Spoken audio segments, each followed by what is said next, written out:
Alors, bonjour à tous. On est très heureux aujourd'hui d'accueillir Aurélie Montin avec nous pour ce nouveau webinaire sur le sujet de l'inflammation et du sommeil. Donc, en quoi l'inflammation perturbe-t-elle le sommeil et comment la réguler? Alors, le déroulé, c'est Aurélie va nous faire sa présentation et ensuite vous pourrez poser vos questions en conversation dans le chat et on prendra un temps à la fin de la présentation pour répondre à toutes ces questions. Voilà, juste si vous pouviez bien penser à couper vos micros pour pas venir perturber la présentation d'Aurélie et ainsi que vos caméras. Voilà. Merci à tous et bonne écoute. Bonjour à tous, merci pour cette introduction. Bonjour à toutes et à tous. Donc effectivement, aujourd'hui, on va parler de sommeil et d'inflammation, principalement d'inflammation systémique. On va voir pourquoi c'est intéressant de prendre ce pas de côté, de prendre un peu de hauteur pour justement, réellement pouvoir dormir de nouveau ou pour accompagner les personnes qui nous sollicitent en tant que thérapeute à, retrouver un sommeil récupérateur. Alors juste en quelques mots, d'où je vous parle aujourd'hui. Eh bien, mon parcours autour du sommeil, il a été, plus que chaotique. J'ai connu 15 années d'insomnie, insomnie chronique, insomnie sévère, où, je suis passée par à peu près, toutes les phases de désespoir et la sensation d'avoir tout essayé. Au début, sans vraiment comprendre ce qui se passait, sans comprendre que j'avais la main sur mon sommeil et puis, ensuite ça s'est pavé de découvertes, de eureka et je me suis rendu compte que finalement le sommeil, c'était pas du tout de la loterie et que les insomnies que je vivais n'étaient pas liées au hasard ou j'avais pas, attrapé au détour d'une rue une insomnie. C'était vraiment quelque chose de beaucoup plus systémique et c'était quelque chose sur lequel j'avais la main et donc, certes, c'est parfois un peu déconcertant le fait de se dire: «OK, je suis responsable de quelque chose» et en même temps, ça m'ouvrait, des portes que je n'avais jamais explorées jusqu'à maintenant, puisque ça me redonnait la liberté de pouvoir agir. C'est ainsi qu'est né mon podcast qui s'appelle «Insomnie hors de mon lit». Et puis c'est ainsi que de fil en aiguille, de formation en formation, je me suis formée principalement en naturopathie avec bien sûr cette approche, spécifique que j'ai conservée autour du sommeil et puis aussi en respiration, techniques de relaxation et principes du vivant dans l'ensemble. Et c'est ce qui m'a emmenée donc de fil en aiguille et de rencontre en rencontre à pouvoir en faire aujourd'hui, mon métier et à partager ce que j'ai pu, apprendre, mais surtout, découvrir et expérimenter autour du sommeil et bien sûr au travers des personnes que des situations des personnes que j'accompagne. La partie empirique me permet d'affiner chaque jour finalement ce que je transmets et pourquoi je précise ça? Parce que justement cette notion d'inflammation eh bien on la trouve pas dans les livres aujourd'hui, qui traitent du sommeil et c'est vraiment, plus au niveau des recherches, scientifiques, mais aussi vraiment de l'empirique que j'ai pu me rendre compte de ce qui se passait et surtout de voir que ce qu'on allait pouvoir venir mettre en place pour réguler cette inflammation venait aider, au sommeil bien plus rapidement que la plupart des choses que les gens font pour leur sommeil et je vais vous expliquer tout ça. Alors, petit rappel sur le sommeil. Le sommeil, c'est une fonction innée du corps humain, en ça qu'il n'y a rien à apprendre. On n'a pas besoin d'apprendre à dormir, on a surtout besoin d'apprendre à ne pas entraver notre sommeil, à ne pas entraver cette fonction qui doit pouvoir se mettre en place, le soir, qui est dictée par notre rythme circadien. Justement, c'est aussi un mécanisme rythmique et cellulaire avant tout. Là, je vous parlais à l'instant du rythme circadien. C'est vraiment pas anodin. C'est-à-dire que le corps, n'est fait que de rythmes, hein, bien sûr, les menstruations, les rythmes, enfin les rythmes dans le vivant, on en connaît plein et le sommeil fait partie des rythmes du vivant. Mais bien sûr que quand on parle de rythme, on parle aussi, de comment on va impulser ces rythmes-là dans le corps. Donc il faut s'intéresser à la vie cellulaire. C'est-à-dire que les connexions entre les neurones, vont permettre ces rythmes, la mise en place de ces rythmes vont permettre que tous ces rythmes puissent avoir lieu. On sait par exemple que dans certaines situations, de stress très intense, de sous-nutrition, les cycles menstruels chez les femmes ne peuvent plus se mettre en place. Donc typiquement, c'est un rythme qui est rompu à partir du moment où le corps ne peut plus, n'a plus les ressources ou qu'il y a vraiment des choses très importantes qui l'entravent, il ne peut plus mettre en place ces rythmes intrinsèques. Et bien là, c'est la même chose pour le sommeil. on va se rendre compte que le fait d'impulser le sommeil ou de rester dans le sommeil va dépendre de la qualité de la communication de nos systèmes et de la communication cellulaire. Rappel également sur ce qu'est l'inflammation. L'inflammation, c'est une réaction naturelle et salutaire du corps humain, c'est-à-dire qu'on a besoin de cette inflammation. C'est vraiment quelque chose qui fait partie intrinsèque de nos systèmes de défense lorsque on va rencontrer un élément pathogène, lorsque on va se tendre une cheville, lorsque voilà, on va être blessé. Eh bien, on a besoin de tout ce mécanisme inflammatoire qui se met en place avec un gonflement, avec de la chaleur, avec la mobilisation du système immunitaire pour guérir. Donc c'est une réaction qui peut être aiguë, comme là je viens de le citer, ou qui peut être chronique, qu'on appelle aussi systémique et qu'on appelle silencieuse parce qu'elle va faire beaucoup moins de bruit à court terme qu'une inflammation aiguë. C'est-à-dire que si on se tord la cheville, tout de suite, il y a une grande douleur qui est très localisée. Donc on sait qu'il se passe quelque chose à cet endroit-là. Quand on parle d'inflammation systémique, d'inflammation silencieuse, eh bien, c'est quelque chose qui va s'installer dans le temps, qui va certes finir par faire développer des symptômes, mais qui sont difficilement rattachables à un endroit particulier. Donc c'est pour ça que cette inflammation systémique, elle peut être difficile à identifier, tout simplement parce que on ne se rend pas directement compte qu'elle est là. Donc il peut y avoir des inflammations qui vont être sur certains systèmes, comme par exemple des inflammations digestives, inflammations hépatiques, inflammations métaboliques par exemple au niveau du métabolisme des sucres. On parle aussi de neuroinflammation au niveau du cerveau. Donc ça peut rester finalement confiné à un seul endroit en particulier, mais la plupart du temps, quand ça dure dans le temps, eh bien, ça devient complètement systémique. Le corps, le cerveau, l'ensemble des systèmes sont impactés. Et c'est de ça dont on va traiter plus en détail aujourd'hui. Alors, avant de rentrer dans les mécanismes, on va quand même rappeler qu'il y a un double lien entre sommeil et inflammation. Pourquoi? Parce qu'il y en a dans un sens, c'est beaucoup plus documenté scientifiquement, j'entends, que dans l'autre. On sait que le sommeil va prévenir et va réguler l'inflammation. À l'inverse, quand on manque de sommeil, c'est plus difficile de prévenir et de réguler cette inflammation. On sait que quand on dort, il y a une activation du système immunitaire, il y a une réparation, une régénération des tissus qui permet de faire baisser l'inflammation, d'ailleurs qu'elle soit aiguë ou chronique. Et donc l'absence d'inflammation, par ricochet, va venir soutenir le sommeil. On précise ça parce que l'inflammation en elle-même, quand elle est là, eh bien, elle va venir altérer le sommeil. C'est ce qu'on va détailler par la suite. Et s'installe un cercle vicieux où le sommeil, comme il est moins présent, comme il est entrecoupé, comme on dort beaucoup moins, mais aussi beaucoup moins bien en termes de qualité, eh bien, on n'arrive plus à réguler l'inflammation. Et donc, cette inflammation, elle peut grandir plus facilement et donc altérer plus facilement le sommeil. On parle vraiment de cercle vicieux. Donc la question qu'on va se poser, c'est par quelle voie, par quel mécanisme l'inflammation va altérer ce sommeil. Ensuite, on verra quelles sont les causes. Et puis, bien sûr, on verra quelles sont les solutions. C'est un vaste sujet, hein, donc je vais essayer d'être à la fois bien sûr synthétique et d'aller relativement vite pour ne pas déborder le timing, mais il y a le temps de questions-réponses, donc n'hésitez pas à noter vos questions, que je puisse y répondre dans la seconde partie de ce webinaire. Alors, on a le rôle des cytokines pro-inflammatoires. Ça, c'est vraiment quelque chose d'important à garder en tête parce que ces molécules, elles vont avoir un rôle à la fois régulateur, quand elles ne sont pas en trop grande quantité. Elles vont permettre le sommeil profond, mais elles peuvent aussi le perturber, justement, lorsque elles sont en trop grande quantité, lorsque c'est dérégulé.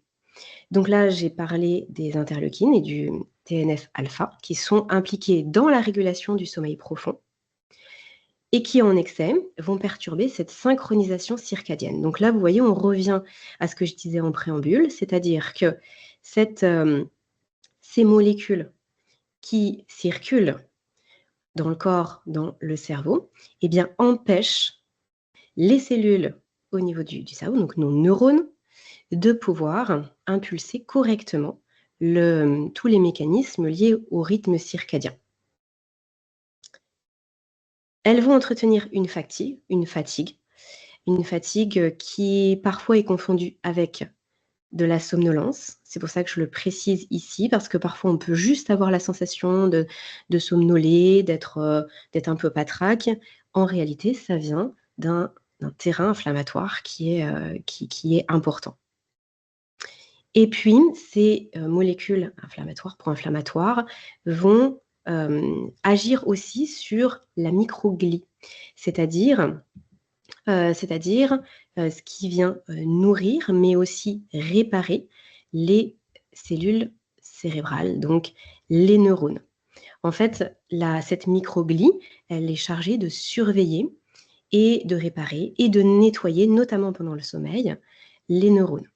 Donc, si elle est inflammée, elle ne peut plus jouer son rôle correctement et donc elle va entraîner une dérégulation de cette réparation, mais aussi de la possibilité à nouveau d'activer ce rythme circadien.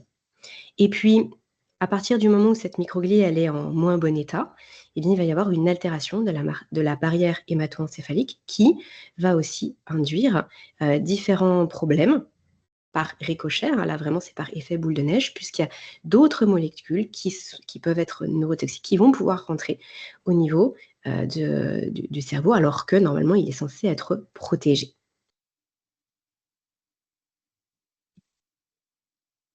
Il va y avoir aussi un impact sur les neurotransmetteurs et les hormones du sommeil. L'inflammation, donc ces cascades qui sont intrinsèquement liées au système, comment dire? À l'inflammation, comme je le disais tout à l'heure, c'est-à-dire à la mise en place d'un système qui est censé protéger le corps, va diminuer la production de sérotonine et de mélatonine qui, bien sûr, sont essentielles à l'endormissement. Elles vont aussi perturber la sensibilité des récepteurs GABA, qui est le principal neurotransmetteur inhibiteur. C'est-à-dire que le GABA, il permet au système nerveux de ralentir. Donc là, on est sur le système nerveux, sur la partie du système nerveux autonome qui s'appelle le système nerveux parasympathique, qui est la pédale de frein de notre système nerveux et qui doit nécessairement s'activer pour qu'ensuite on puisse aller vers le sommeil. On est dans la partie sympathique ou orthosympathique lorsqu'on est dans l'éveil, justement, avec la production de cortisol, qui est notre hormone de l'éveil.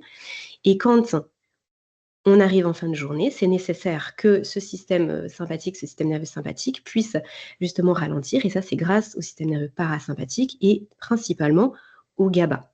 Donc, nécessairement, quand on a moins de GABA, quand on a moins de mélatonine, quand on a moins de sérotonine, eh bien, on va moins vers le sommeil. Donc, le cerveau reste en état d'hypervigilance. Il est de fait incapable de lâcher prise. Donc là, on arrive aussi sur un point qui est important, c'est-à-dire qu'il y a beaucoup de personnes qui vont se plaindre de trop cogiter la nuit, qui vont ressentir un mal-être, une activité mentale importante, et donc qui vont dire: «Mais c'est parce que je cogite trop que je n'arrive pas à dormir». Et donc finalement, ça peut masquer un petit peu cette véritable cause qui est une inflammation systémique, parce qu'on va mettre ça sur le dos presque d'un problème psy, ou en tout cas la nécessité de consulter un psy pour cogiter moins, etc. Souvent, ce que je constate depuis des années maintenant, et ce qui m'a beaucoup surpris au début de ma pratique, c'est qu'il y a aussi beaucoup de personnes qui disent être très agitées la nuit, mais elles ne comprennent pas parce qu'elles n'ont pas de raison. Pour reprendre leurs termes, je ne suis pas plus stressée que d'habitude, je n'ai pas plus de raison d'être stressée et pourtant, je cogite sans arrêt sur rien, je pars dans tous les sens, mon cerveau ne veut pas mettre off, ne veut pas appuyer sur le bouton off. Eh bien, c'est simplement parce qu'en fait, ces personnes ne sont pas réveillées parce qu'elles pensent à quelque chose. C'est en réalité le cerveau qui, lui, est en état d'hypervigilance interne en lien avec ce terrain inflammatoire. Et comme il est éveillé, eh bien, il va faire ce qu'il sait faire, à savoir penser, cogiter, ressasser des choses. Donc c'est là aussi où j'attire votre attention, c'est le fait de ne pas, tout mettre sur, le compte de voilà, du stress mental, on va dire, ou intellectuel ou émotionnel. Ça ne veut pas dire qu'il a pas d'impact, on va en reparler après, mais ça veut dire que ce terrain inflammatoire va créer finalement la même sensation pour la personne. Donc attention à bien, pouvoir identifier où se situe la véritable racine du problème. Et comme je le disais tout à l'heure, eh bien, le cercle vicieux, là, j'en reparle parce que c'est vraiment très important de pouvoir, viser le fait de rompre ce cercle vicieux. C'est que le manque de sommeil va à son tour augmenter la production de cytokines et que même une seule nuit de sommeil, qui va être écourtée, peut suffire à activer cette inflammation de bas grade. Alors bien sûr, après, s'il y a une bonne récupération, tout de suite ça s'éteint, c'est comme si on éteignait le feu. Mais, il suffit pas de rester un an sans dormir. C'est beaucoup plus rapide que ça. Pourquoi? Parce que pendant le sommeil, comme ce travail de régénération et de diminution de la production de cytokines ne se fait pas, eh bien, on se retrouve directement avec un degré d'inflammation qui monte un petit peu. Et donc le système immunitaire reste en alerte et il empêche la régénération nocturne, tout comme, ce que je vous ai détaillé tout à l'heure. Alors là, maintenant, on va rentrer dans les causes et je vais revenir à chaque fois pour chaque cause sur les mécanismes pour que ce soit le plus clair possible.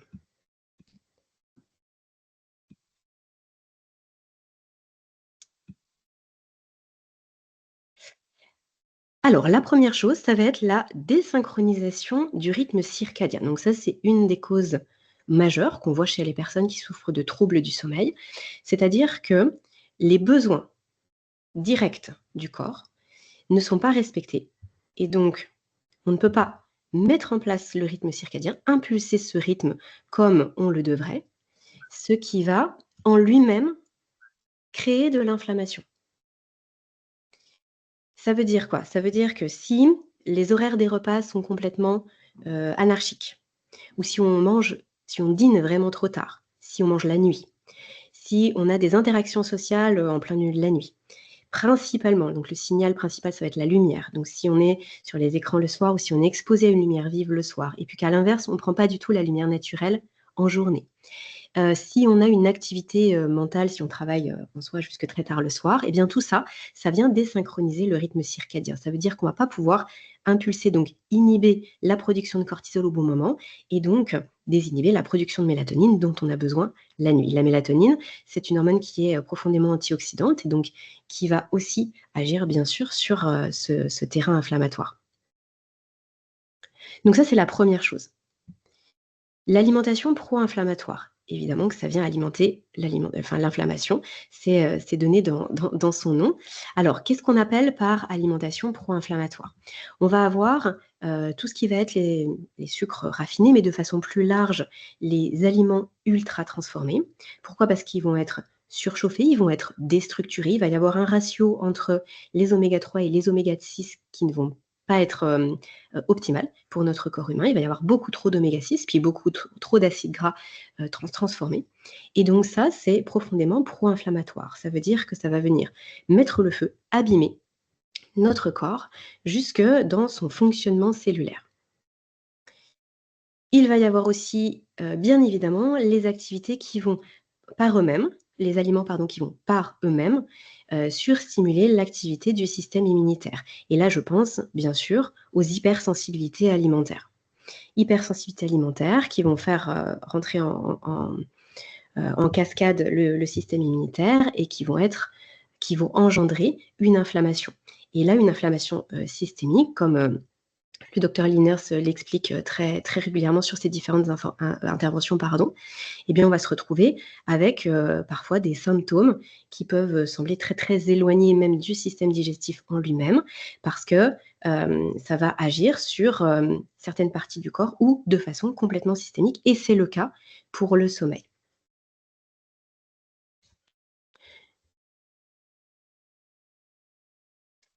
Alors là, c'est un gros sujet, ça va être, le microbiote intestinal et la perméabilité intestinale. Alors ça découle directement de l'alimentation pro-inflammatoire, mais pas que, puisqu'on sait que les antibiotiques, par exemple, ou que les différents polluants dans notre environnement vont aussi altérer le microbiote intestinal. Les différents médicaments, traitements médicamenteux, vont accentuer la perméabilité intestinale et le la dysbiose, donc la dysbiose intestinale, c'est-à-dire cette dérégulation de l'équilibre de notre microbiote intestinal, de toute cette flore intestinale, donc la cohabitation entre les levures, les champignons, les virus, les bactéries, eh bien, d'un seul coup, ne se fait plus bien. Il y a une population qui prend le dessus sur une autre.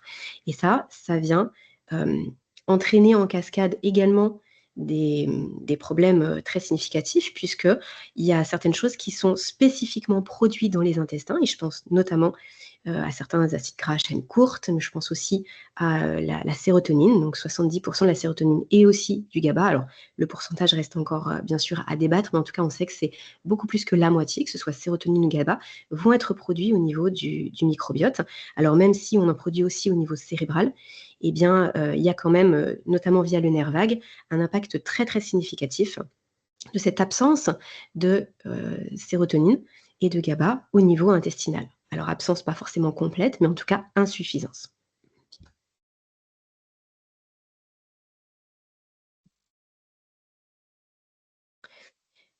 Alors le stress chronique et la dérégulation du cortisol. Le stress chronique, ça va être bien sûr cette relation qu'on va avoir avec notre environnement, tout ce qui se passe dans notre vie, les événements qu'on traverse, auxquels on est confronté. Eh bien ça va avoir un enjeu très important sur, sur, l'inflammation en tant que telle. Alors excusez-moi si vous voyez qu'il y a un petit décalage, en fait, comme je suis sur 2 écrans, vraiment je m'en excuse. À chaque fois, je mets une petite seconde pour faire suivre le diaporama. Donc en quoi ce stress chronique, il est important? Déjà, bien définir ce que c'est que le stress chronique. Ce qu'on appelle stress, ce n'est pas l'événement en tant que tel auquel on est confronté. Ça va être la réaction du corps à cet événement, et c'est pour ça que certains événements vont être beaucoup plus stressants pour certaines personnes que pour d'autres. Donc l'événement, c'est le stresseur, le stress, c'est la réaction du corps en tant que tel. Donc ça, c'est très individuel, et effectivement, certaines personnes vont avoir de par, la culture, de par, les événements aussi, passés dans la vie, de par l'éducation, eh bien, on va pas être sensible aux mêmes choses, et on peut se retrouver à avoir une sensibilité accrue à tout ce qui se passe dans notre environnement, et à développer, cette sensation de stress chronique. Donc la sensation que dans notre corps, c'est pas une sensation, je veux dire par là, c'est pas une vue de l'esprit, c'est une sensation, réelle qui est fondée. On le ressent. Eh bien, dans notre corps, on est sans cesse en alerte. Donc ça, effectivement, ça active l'axe entre, l'hypophyse, l'hypothalamus, l'hypophyse, la thyroïde et les surrénales, qui sont bien sûr des glandes très importantes dans cette régulation, physiologique de notre corps. Et donc ça induit qu'il va y avoir un cortisol beaucoup plus élevé, à la fois tout au long de la journée, mais surtout le soir, et donc une inhibition de la mélatonine. Donc on reboucle avec ce que j'ai pu vous dire précédemment. Le cortisol, il faut garder en tête que c'est notre hormone anti-inflammatoire de base. Donc c'est vrai que ça peut être un peu parfois, confus de se dire: «Bah, pourtant c'est une hormone anti-inflammatoire». Oui, mais c'est une hormone anti-inflammatoire lorsque c'est ponctuel. C'est une hormone anti-inflammatoire lorsqu'on est dans des phases aiguës. Par exemple, on tombe malade, eh bien on va produire plus de cortisol, ou si on se blesse également. Mais quand ça devient chronique, eh bien il y a une sorte de résistance qui est induite, et là, petit à petit, ça devient pro-inflammatoire. Donc au travers de cette, dérégulation du cortisol, le stress chronique va jouer, mais pas que. Il va jouer aussi au travers un élément que là je vais détailler un petit peu plus en détail, parce que c'est très, très important, et notamment pour l'accompagnement des personnes, c'est les ruminations mentales excessives. Donc autant je vous disais tout à l'heure, attention à pas confondre, les pensées nocturnes avec justement quelque chose qui pourrait être complètement de l'ordre, physiologique, lié à l'alimentation, lié au microbiote, à la perméabilité intestinale, à de mauvaises habitudes au niveau du rythme circadien, de mauvaises habitudes de sommeil. En revanche, on ne peut pas non plus laisser complètement de côté cette vie émotionnelle. Les personnes qui vont sans cesse ruminer, qui ne vont pas avoir d'outils de gestion de leurs émotions, de leurs pensées et qui vont être dans des cogitations permanentes, eh bien ça aussi, c'est pro-inflammatoire. Alors, on peut parfois avoir du mal à se rendre compte comment, parce qu'on se dit: «Bon, bah, c'est le mental, comment ça peut venir, être pro-inflammatoire?» Eh bien, ça va, reboucler avec les mécanismes que j'ai cités précédemment. Donc là, je vais les évoquer à nouveau. Donc, ça va, comme le stress, bien sûr activer l'axe que je citais tout à l'heure, c'est-à-dire l'hypothalamus, l'hypophyse, les surrénales et puis aussi la thyroïde. Ça active le cortex préfrontal, l'amygdale, l'hippocampe et toutes ces parties du cerveau, sont impliquées dans la surproduction chronique de cortisol. Pourquoi? Parce que le corps se sent en danger. C'est pas parce que c'est juste dans notre pensée que notre corps ne va pas y répondre directement, il ne va pas se sentir en danger. Ce qu'on se dit, c'est presque similaire, presque bien sûr, à ce qu'on vit. Et ça, on peut s'en rendre compte parce que quand on se plonge dans une pensée, qu'elle soit, triste, qu'elle soit, excitante, qu'elle soit joyeuse, qu'elle soit, qu'elle relève de la colère, eh bien on sent à l'intérieur de nous qu'on est en train de vivre quelque chose. Donc c'est pareil, c'est pas une vue de l'esprit, c'est parce que réellement notre corps va y répondre au travers cet axe-là. Et donc on se retrouve avec, bah, les mêmes, problématiques, que je venais de citer, avec une surproduction chronique de cortisol. Mais aussi parce que la charge, mentale, ce stress mental va venir justement activer encore plus les cellules microgliales. Donc ce que j'expliquais tout à l'heure sur la microglie. Donc si cette activation, elle est brève, eh bien, c'est pas du tout gênant. Au contraire, ça peut même, heu, avec le phénomène, de l'hormèse, ça montre, on sait bien sûr qu'il va y avoir une protection. C'est bien de pouvoir activer, de pouvoir avoir une activité cérébrale intense à partir du moment où après, il y a du repos. C'est comme tout, c'est toujours la chronicité qui va créer les vraies difficultés. C'est pas le fait un jour d'avoir une activité cérébrale intense, bien sûr, ça c'est au contraire protecteur. En revanche, lorsque c'est tout le temps là, que ça devient chronique, les cellules passent en mode inflammatoire. Donc on revient sur la libération de cytokines dans les tissus neuronaux et qui fait aussi baisser par ricochet, ce qu'on appelle la neurogénèse notamment dans l'hippocampe, c'est-à-dire la capacité que les neurones ont de pouvoir, bah, certes être, réparés, mais aussi de pouvoir, se créer. Ça induit une fatigue cognitive, de l'anxiété et de l'insomnie.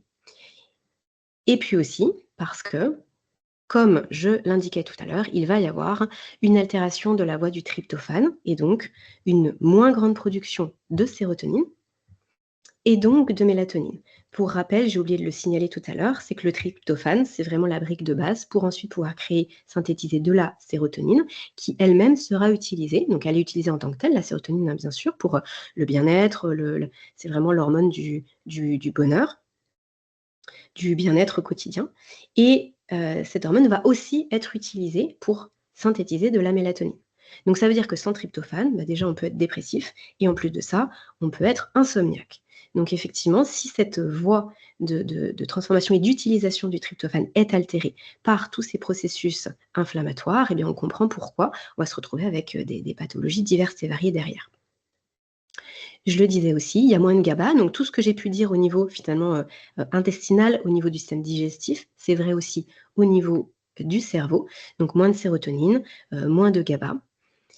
Hem, Moins de BDNF, c'est-à-dire le facteur de croissance neuronale, plus de radicaux libres et donc un stress oxydatif cérébral qui est aussi plus important. J'y reviendrai après sur le stress oxydatif. Donc tout ça, ça affaiblit non seulement les capacités de récupération, mais ça favorise l'anxiété. Donc l'anxiété va perturber de façon directe le sommeil, mais aussi de façon indirecte puisque, bah, l'anxiété reboucle avec le stress chronique et cette insécurité qu'on ressent en permanence, même si c'est pas une insécurité qui est réelle, avec une menace physique directe, eh bien le corps se sent lui toujours en insécurité, donc il est toujours en hypervigilance, en alerte. L'exposition fréquente et ou massive, j'aurais dû mettre ou, à des neurotoxiques. Qu'est-ce que c'est les neurotoxiques? Eh bien, les neurotoxiques, ça va être, tout ce qui va être les polluants, les, perturbateurs endocriniens, les solvants, tout ce qu'on va pouvoir, retrouver dans les produits chimiques et qui vont, pouvoir, pour certains, passer la barrière hémato-encéphalique, donc atteindre directement nos neurones ou qui vont perturber le système digestif et notamment ce microbiote intestinal dont on a déjà parlé. On en trouve dans l'alimentation, mais pas que. C'est pour ça que je l'ai dissocié. On va en trouver aussi, bah, par exemple, dans, les métaux lourds, on va en trouver dans les amalgames dentaires, on va en trouver aussi dans, les produits, alimentaires comme par exemple, dans les boîtes de conserve, on peut en trouver, donc là ce sont les perturbateurs endocriniens, on va en retrouver dans ce qu'on peut utiliser, comme contenant, on va en retrouver aussi dans l'eau, on va en retrouver dans les produits cosmétiques, le maquillage, on va en retrouver dans les crèmes, on va en retrouver un petit peu partout et donc ça, ce sont des molécules qui, bah, que le corps, bien sûr, dont il cherche à se débarrasser et qui vont créer cette inflammation. L'excès de stress oxydatif. Donc là, c'est important de noter que le stress oxydatif et les phénomènes inflammatoires vont s'auto-alimenter l'un l'autre. C'est-à-dire que plus il y a de stress oxydatif, le stress oxydatif, c'est-à-dire l'oxydation des cellules, le vieillissement prématuré, parce que bon, l'oxydation des cellules, c'est un phénomène qui est naturel, puisque les cellules respirent, consomment de l'oxygène, donc nécessairement il y a un stress oxydatif, mais il ne faut pas qu'il soit en excès, il faut qu'il puisse être tamponné, être régulé, notamment grâce au mouvement, à la respiration, etc. Quand il est en excès, eh bien, il va favoriser l'inflammation et l'inflammation va aussi favoriser le vieillissement prématuré des cellules, donc entretenir un stress oxydatif beaucoup plus important. Je le cite là, mais j'y reviendrai pas parce que ça fait pas partie des leviers sur lesquels on peut agir directement. C'est l'exposition virale. Effectivement, si on attrape un virus, eh bien, il va y avoir une inflammation qui va se mettre en place, mais là, qui est de l'ordre de l'inflammation aiguë, naturelle. Et donc ensuite, ça passe. À partir du moment où le système immunitaire peut faire son job, ça ne reste pas. Le seul bémol, j'allais dire à l'exception près, de ce qu'on a pu constater, en tout cas de ce qui a été étiqueté comme Covid long, à savoir, justement une situation inter-inflammatoire qui restait présent, plusieurs semaines, voire même plusieurs mois après avoir contracté la maladie et qui, du coup, se transformait en différents symptômes, dont le trouble du sommeil. Mais finalement, on a encore quand même peu de recul par rapport à ça et je ne suis pas la mieux placée pour vous en parler. Je le cite juste à titre d'exemple sur cette exposition virale. Alors, on arrive, maintenant à la régulation de l'inflammation. Qu'est-ce qu'on fait pour justement venir contenir, réguler, endiguer cette inflammation chronique pour restaurer le sommeil? Et vous avez vu que finalement, il y avait beaucoup de causes à cette inflammation systémique. Donc nécessairement, j'ai envie de dire par effet miroir, il va y avoir aussi plusieurs leviers qu'on va pouvoir activer. On va pouvoir déduire tout ce qu'on va pouvoir mettre en place, par rapport en observant les causes. Stress chronique et rumination mentale, eh ben, il faut réduire le stress chronique, limiter les ruminations mentales. C'est ce qu'on appelle l'hygiène émotionnelle. Quand le rythme circadien est désynchronisé, ben, on va venir le resynchroniser. C'est ce qu'on appelle l'hygiène de sommeil. L'alimentation, si elle est pro-inflammatoire, et je parle d'alimentation et d'hydratation aussi, hein. Je ne vais pas m'arrêter sur l'hydratation, mais c'est quand même un vaste sujet aujourd'hui. On sait que l'eau en bouteille est contaminée par des plastiques, voire même par d'autres, polluants. On sait que l'eau du robinet, contient aussi, bah, beaucoup de résidus médicamenteux, des perturbateurs endocriniens, parfois des métaux lourds et donc ça, bien sûr, c'est un sujet à part entière et la dysbiose intestinale, donc là, je l'ai mis ensemble, eh bien, il va falloir qu'on aille vers une alimentation anti-inflammatoire, rééquilibrer le microbiote intestinal, donc là, on parle d'hygiène alimentaire. L'exposition fréquente et ou massive à des neurotoxiques, eh bien, il va être très intéressant d'aller, activer les émonctoires, d'aller détoxifier les tissus. Le corps fait sa détoxification lui-même, bien sûr, hein, je ne parle pas nécessairement d'être interventionniste sur le sujet. On a le foie qui fait ça, on a, bah, tous nos émonctoires qui permettent, bien sûr de détoxifier le foie détoxifie et les émonctoires éliminent.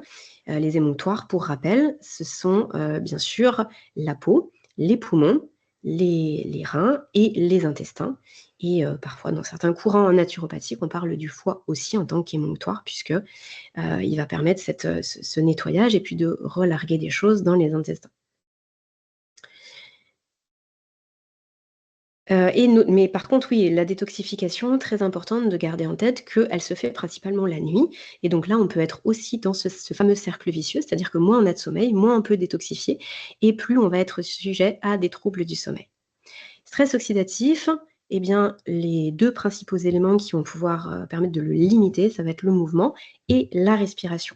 Alors bien sûr, on ne va pas en rester là aujourd'hui, hein, je vais venir vous donner des exemples d'actions dans le quotidien pour, venir réguler tout ce qu'on vient de voir et qui a pour but de réguler l'inflammation. Alors, ce ne sont bien sûr pas des listes exhaustives. Là, pour rappel, je le disais au début, l'idée, c'est vraiment de venir dézoomer et pas de donner des protocoles sommeil en tant que tels qui, bien sûr, de toute façon, seraient, finalement, mensongers ou j'ai envie de dire, inutiles parce que ce sont toujours des choses qui sont à adapter en fonction de chaque cas individuel. Chaque situation va nécessiter, certains protocoles, certains leviers à activer. Donc les protocoles copier-coller, en tout cas, c'est pas du tout comme ça que je travaille. Mais là, l'idée, c'est encore moins d'être, dans «mangez ci, faites ça, ne faites pas ça», mais vraiment de prendre de la hauteur et de se rendre compte, qu'est-ce qu'on va pouvoir faire pour limiter de façon globale, de façon systémique et transversale aussi, cette fameuse inflammation. Alors, pour la régulation nerveuse, on va pouvoir aller vers des techniques de relaxation, de respiration, comme par exemple la cohérence cardiaque, mais c'est pas du tout le seul outil qu'on a à notre disposition. Bien sûr, passer du temps dans la nature, restaurer le tonus vagal. Ça, c'est quelque chose qui est très important et d'ailleurs on voit qu'il y a une explosion des cas d'apnée du sommeil, même si c'est de l'apnée légère. C'est parce qu'il y a un manque d'activation du nerf vague qui est malheureusement de plus en plus commune et qui va avoir des conséquences, donc enfin, indirectes ou directes sur le sommeil et notamment au travers de l'apnée du sommeil.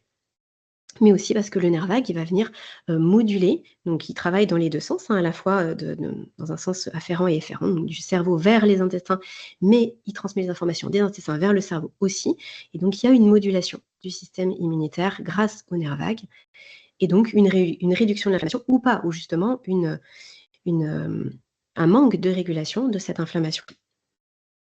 Et puis, en travaillant sur ce stress chronique, comme je le disais, eh bien, on va chercher à limiter les ruminations mentales.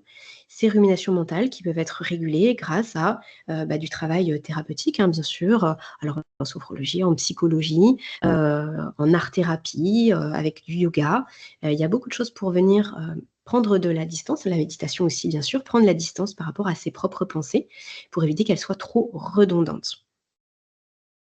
Par rapport au rythme circadien, il y a cette fameuse hygiène de sommeil. La première chose, ça va être bien sûr l'exposition à la lumière naturelle, hein, comme je le disais, c'est le fameux Zeitgeber le plus important, donc le donneur de temps le plus important pour l'horloge biologique, qui va, permettre, d'être dans le bon rythme. Si on prend la lumière naturelle le matin, si on évite la lumière artificielle et la lumière trop intense en fin de journée, eh bien, on va pouvoir avoir déjà, rien que ça, un rythme circadien relativement correct. Alors, avec les autres donneurs de temps, c'est encore mieux, c'est-à-dire des horaires réguliers, que ce soit pour le lever, le coucher, des horaires réguliers pour les repas, mais aussi, des horaires réguliers au niveau, enfin réguliers, pas excessif au niveau du sport et des relations sociales. Pourquoi? Parce que l'activité sportive va augmenter la température, corporelle le soir et va empêcher cette production de mélatonine, va empêcher le cortisol de baisser. Et aussi les relations sociales, comme je le disais, si on est dans des interactions sociales, c'est un signal fort comme quoi, eh bien, on a besoin de rester en vigilance. Par rapport à l'alimentation, favoriser les acides gras oméga 3, les polyphénols, les antioxydants, les fibres, à la fois parce que ça vient nourrir, donc ça apporte les ressources pour les cellules, mais aussi parce que ça vient nourrir notre microbiote. Je pense là notamment aux fibres. Donc il y a besoin de nourrir finalement, 2 populations. Il y a besoin de nourrir, nous, je veux dire notre corps en tant que tel, je veux dire nos cellules en elles-mêmes, mais il y a besoin de nourrir aussi la population qui nous habite et qui nous est absolument indispensable, parce que quand on a un déséquilibre au niveau du microbiote, eh bien on ne peut pas aller bien. Même si on se dit, du sport, je fais plein de choses pour mes cellules en elles-mêmes, pour, bah, mes mitochondries, eh bien, si on a notre microbiote qui est, complètement détraqué, eh bien, dans tous les cas, on n'ira pas bien. Le sommeil est la résultante de tout ça, hein. Bien sûr, ça reste au cœur de mon propos, même si on peut étendre ça à d'autres symptômes et à d'autres problématiques de santé. Réduire les pics glycémiques et les repas tardifs, ça, ce sont des choses qui sont importantes. Les pics glycémiques, c'est-à-dire le grignotage, dans mes accompagnements, dans mes programmes ou mes consultations, j'insiste beaucoup sur, le fait qu'il puisse y avoir un véritable repos digestif. Alors très important la nuit, ne pas grignoter la nuit, ni au moment du coucher, mais aussi en journée. Si on est en train de manger toutes les 2 heures, eh bien, on vient abîmer notre métabolisme des sucres et ça va créer aussi des réveils nocturnes la nuit. Donc attention aux pics, glycémiques. Ça vaut pour le repas en tant que tel, mais ça vaut aussi pour les moments du repas et le grignotage. J'ai mis des produits animaux de qualité, parce que souvent on entend que les produits animaux sont pro-inflammatoires. La viande rouge est pro-inflammatoire, les tel ou tel aliment est pro-inflammatoire. En réalité, c'est surtout la qualité de l'alimentation qui va compter. C'est sûr qu'un œuf, issu de poules élevées en batterie, il va pas contenir d'oméga 3. Elles auront mangé, des céréales, elles auront mangé des produits qui ne sont pas adaptés pour elles, donc ces fameuses poules. En plus, elles auront été stressées, elles auront été, shootées aux antibiotiques toute leur vie. Nécessairement que les œufs qu'elles pondent ne vont pas être anti-inflammatoires. Il n'y aura pas ce même ratio oméga 3, oméga 6 qu'on cherche, alors que des poules élevées en plein air vont avoir des œufs qui vont être beaucoup plus intéressants. Ça, souvent, c'est un exemple qui est relativement connu, mais c'est vrai pour l'ensemble des animaux. Donc, ce qui compte, c'est pas nécessairement est-ce que je mange de la viande, est-ce que je mange des légumes, est-ce que je mange de ci. L'idée, c'est de manger des produits qui vont être de grande qualité nutritionnelle, avec une densité nutritionnelle intéressante, bien sûr, mais surtout hem, une qualité pour les animaux liée à l'élevage, à ce qu'eux ont mangé, à comment ils ont été traités et avec quels soins aussi, médicaux ils ont été accompagnés. Parce que ça, nécessairement, ça se retrouve dans les aliments. Je reparle ici des tests d'hypersensibilité alimentaire et des évictions qui en découlent. C'est sûr qu'à partir du moment où on se rend compte qu'on a des hypersensibilités alimentaires et qu'on fait les évictions, eh bien, on va faire diminuer cette inflammation de bas grade, cette inflammation chronique, puisque le corps sera moins agressé. Si on mange des produits qui ne nous conviennent pas, hein, principalement, pour ne pas les citer, les produits à gluten, les produits laitiers, et ça peut être les œufs également, eh bien, on va se retrouver avec, matin, midi et soir dans l'assiette. Donc vous comprenez aisément comment ça peut entretenir cette inflammation de bas grade. Pour rééquilibrer le microbiote intestinal, ça passe par l'alimentation, mais ça peut passer aussi par l'alimentation telle que je viens de citer, donc l'alimentation un peu classique, mais ça peut passer aussi par, soit des probiotiques, soit des prébiotiques. Ça peut passer aussi par des aliments lactofermentés ou des boissons lactofermentées, comme par exemple le kéfir, qui va venir apporter différentes souches de bactéries. C'est pas si évident de rééquilibrer le microbiote avec uniquement l'alimentation quand on fait rien d'autre à côté. Parce que il y a quand même peu de choses qui passent. Le pH de l'estomac est quand même très acide. Donc il y a quand même peu de choses qui passent, dans notre alimentation. Je veux dire par là, si on prend des probiotiques ou si on prend du kimchi ou si on prend ce genre de choses, il y a pas grand chose qui arrive réellement dans le microbiote, en tout cas en quantité suffisante pour réellement le rééquilibrer. Donc pour optimiser ce travail, eh bien, c'est vraiment nécessaire de venir, enlever un maximum de toxiques, de venir, changer en profondeur son alimentation. Je veux dire par là, il ne suffit pas de se dire: «Bon, bah, allez, je vais boire du kéfir tous les jours et puis adjugé vendu, c'est bon, j'ai, une boisson anti-inflammatoire, probiotique et tout va bien». Non, malheureusement, c'est beaucoup plus global que ça. Limiter le stress oxydatif, alors j'ai parlé du mouvement, de la respiration, j'aurais presque pu rajouter aussi l'exposition au froid parce qu'on sait que ça vient travailler sur le parc mitochondrial, donc ça vient aider la cellule à bien fonctionner. Mais ce qui est le plus accessible pour la majorité des gens qu'on peut accompagner aussi en tant que thérapeute, ça va être l'activité physique. Alors j'ai mis douce et régulière pour les gens qui vont être complètement épuisés. Eh bien, mieux vaut ça que pas, que rien du tout. Mais après, si on peut aller vers de l'activité qui soit intense, qui soit fractionnée, je pense au fameux HIIT, H-I-I-T, donc l'acronyme de je ne sais plus quoi en anglais, High Intensity, je ne sais plus quoi Training, avec mon superbe accent. Donc ça, effectivement, c'est très intéressant aussi parce que ça vient permettre d'activer cette vie cellulaire. Et d'exercices quotidiens de respiration. Alors ça, c'est un point qui est essentiel parce que, au travers de la respiration, il se passe beaucoup de choses et la majorité des gens, et peut-être d'ailleurs que vous allez vous reconnaître aussi parce que moi, la première, je me suis rendu compte il y a quelques années en arrière que je respirais très mal et très peu. En fait, on n'a pas vraiment appris à respirer. On pense que c'est quelque chose sur lequel on n'a pas besoin de revenir parce qu'on le fait depuis notre naissance. Du premier souffle au dernier souffle, on respire. Effectivement, ça relève de notre système nerveux autonome. En revanche, on respire souvent mal. Alors, on peut avoir une respiration carrément dysfonctionnelle au niveau du diaphragme, mais on peut souvent respirer de façon insuffisante.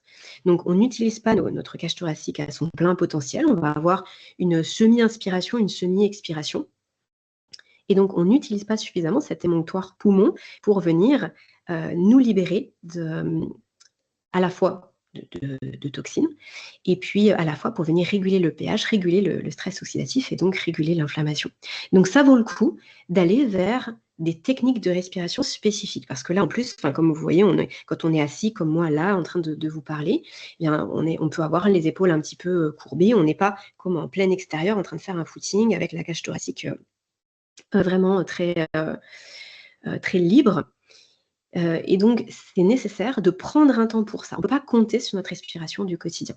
Prendre un temps pour ça, ça veut dire se dire, voilà, je prends peut-être un guidage pendant 10 minutes et je vais faire une activité, une respiration activante.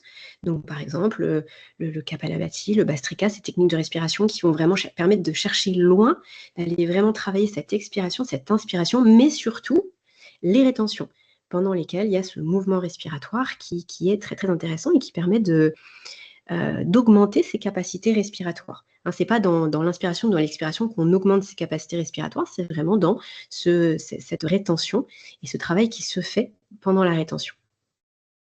Mais ça peut être aussi de la respiration, bien sûr, en extérieur. Je pense par exemple au carré, le carré respiratoire. Donc j'inspire, je bloque, j'expire, je bloque, qu'on peut faire en marchant, par exemple. Mais ça peut être aussi au moment du coucher ou la nuit, d'aller chercher de l'expiration profonde, lente, pour venir travailler ce souffle. Détoxifier les toxines, alors, les éviter dans l'environnement au maximum, ouvrir les émonctoires et utiliser des plantes ou des compléments. Alors je l'ai noté, mais je ne vais pas du tout rentrer dans le détail des compléments ou des plantes aujourd'hui. Je dis simplement que c'est possible d'aider le foie, d'aider les intestins ou les différents émonctoires. Mais c'est un vaste sujet, les compléments, et on n'aurait pas le temps de développer ça là.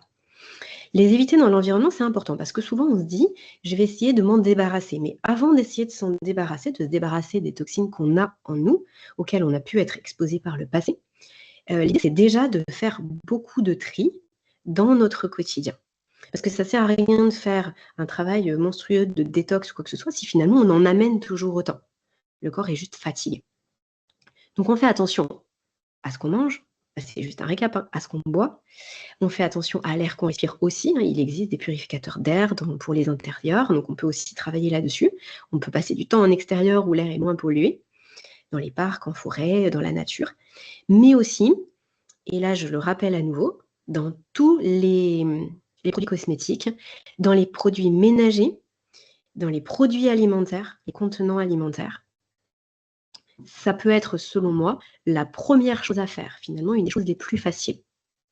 De venir prendre des produits qui sont plus sains, voire même limiter la quantité de produits qu'on prend, aller vers des choses plus naturelles, plus neutres et qui vont être beaucoup moins pro-inflammatoires. Ça peut être aussi, bien sûr, traiter ces amalgames dentaires s'ils sont abîmés, parce que nécessairement, ça c'est ultra pro-inflammatoire si vous avez du mercure ou des métaux qui circulent, qui sont salivés et qui circulent toute la journée, du matin au soir, 24 heures sur 24, 7 jours sur 7, dans votre corps.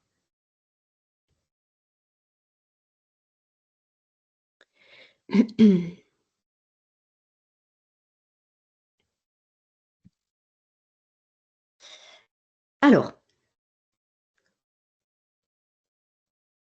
là, je vous ai mis un petit schéma juste pour récapituler et pour bien penser qu'on a 2 façons d'agir qui sont, à mon sens, très complémentaires, mais en fonction de sa propre situation, si c'est pour soi-même qu'on veut agir, en fonction de la situation de la personne qu'on accompagne, eh bien, on va pouvoir aller soit d'un côté, soit de l'autre. Action et exposition à des éléments anti-inflammatoires, c'est-à-dire qu'on peut donc il faut les augmenter, faire un maximum de choses qui soient anti-inflammatoires et bien sûr réduire les actions et les expositions à des éléments pro-inflammatoires. Mais pourquoi je fais ce focus-là? Parce que parfois, ça va être beaucoup plus facile de dire à certaines personnes: «Bah, coupez avec ça, évitez ça, ne faites probablement plus ça». Parce que ce sera plus facile pour elles d'enlever des choses que de venir rajouter des choses. J'ai vu beaucoup, hein, je l'ai très souvent vu, je le vois encore bien sûr, des personnes qui vont sans cesse vouloir faire plus, toujours plus. Et parfois, elles sont tellement épuisées qu'elles ne peuvent pas faire plus. Amener plus de nourriture anti-inflammatoire, faire encore plus de respiration, faire encore plus de sport, alors qu'en fait, elles sont dans un état d'épuisement qui est très, très important.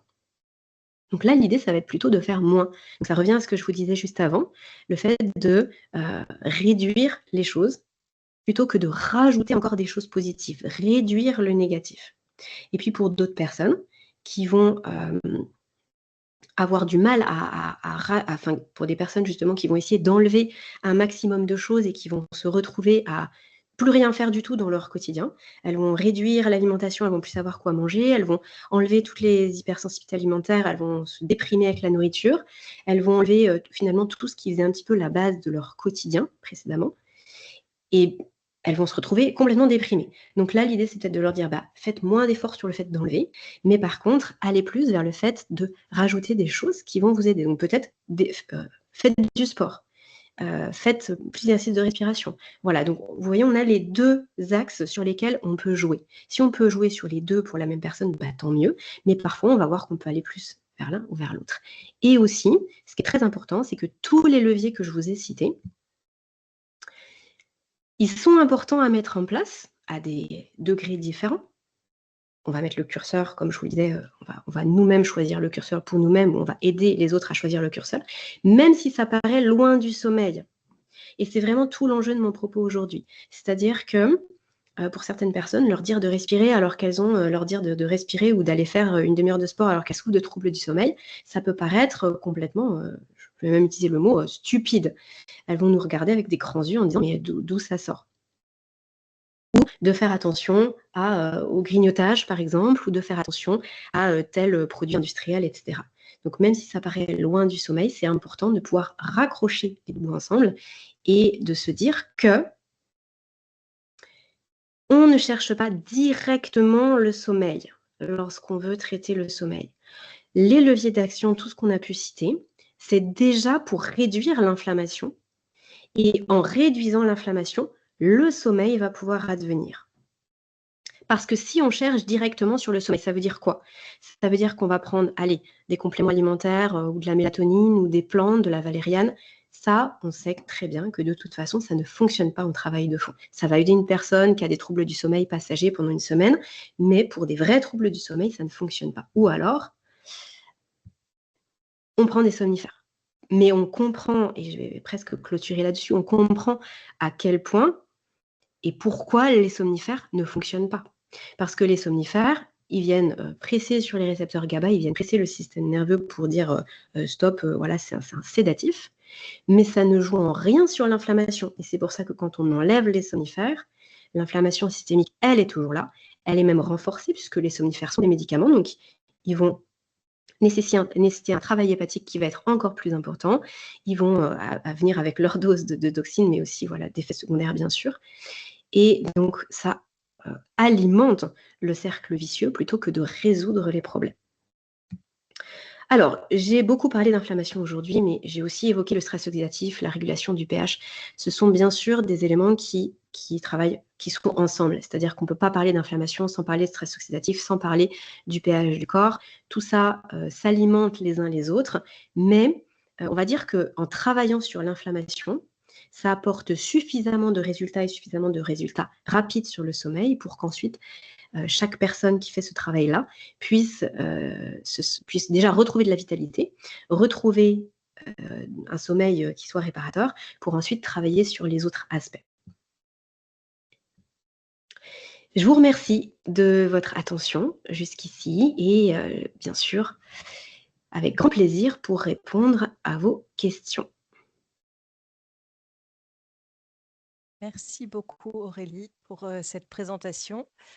Alors, si vous avez des questions, c'est le moment. Soit vous pouvez ouvrir votre micro et la poser directement, et si vous préférez, vous pouvez passer directement par le chat.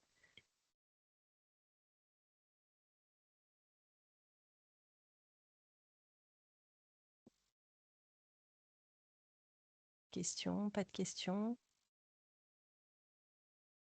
Ah, alors, Vincent qui te remercie Aurélie, qui tout lui semble clair. Donc, présentation très claire. Super, merci Vincent pour le feedback. Alors sinon, on avait une question, mais d'une personne qui a dû partir, qui posait une question sur le sommeil après cancer, chimio, qui perturbe tous les neurotransmetteurs. Est-ce que ça peut perturber le sommeil, etc. Ah oui, oui, complètement. Oui, oui, complètement. J'ai beaucoup de retours par rapport à ça, que ce soit d'ailleurs dans les centres de cancérologie où il y a vraiment beaucoup de troubles du sommeil. Sur les études qui ont pu être menées, mais j'ai aussi beaucoup de personnes effectivement qui ont dû traverser ces épreuves-là et qui se retrouvent avec des difficultés de sommeil. La première chose à faire, ça va être de s'assurer qu'au niveau de l'alimentation, la personne, que son alimentation soit vraiment la plus adaptée possible. Donc ça, c'est vraiment la base.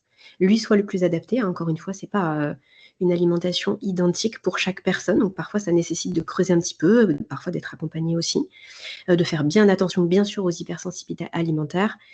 Et puis après, il faut faire un gros travail sur le microbiote parce que dans les protocoles qui sont mis en place pour le cancer, eh bien, on on shoot tout en fait, on détruit beaucoup de choses. Donc ça veut dire qu'il y a beaucoup de choses à reconstruire. Ça veut dire que la personne, elle doit avoir le plus de repos possible. Et quand je parle de repos, ce n'est pas de sommeil. Ça va être vraiment du temps dans la nature, des siestes, du temps avec ses proches, des massages, des temps calmes, des temps où le corps va pouvoir se reconstruire parce qu'il a été en catabolisme, il a été en fait en destruction pendant longtemps, enfin ça a pu durer longtemps, et donc il va lui falloir un maximum de temps et de ressources pour être en anabolisme, donc pour être en reconstruction. Donc ça va passer par le repos, par l'alimentation qui soit la plus adaptée possible, et par la reconstruction du microbiote. Passer du temps dans la nature aide beaucoup. Je vais vous donner un exemple par rapport à ça. Comme là, je ne crois pas qu'il y ait eu d'autres questions, donc je peux peut-être prendre le temps de développer ce point-là. Oui, Ouais. oui, vas-y. Ok. J'ai eu une personne là récemment, justement, qui a traversé un cancer, et donc elle s'en est sortie.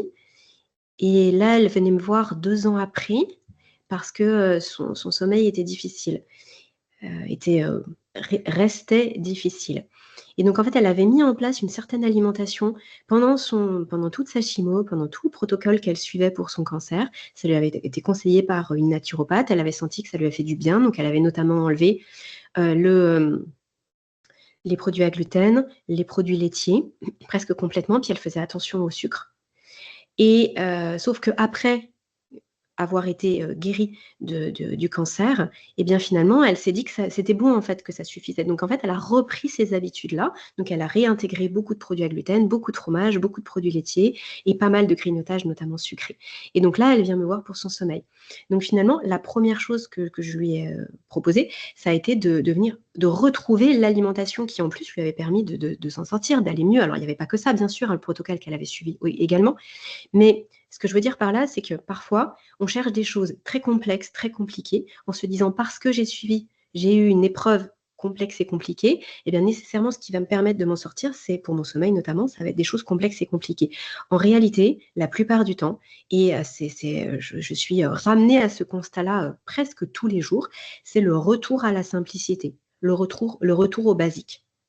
Donc finalement à tout ce que j'ai pu citer, là dans cette intervention. J'espère Bien. que ça répondra à la question de Oui, la oui. Très bien. Ben, on lui fera passer la réponse parce qu'elle a dû partir, mais voilà, on lui elle enverra. doit voir le replay. Oui. Est-ce qu'il y aurait d'autres, questions? Ou alors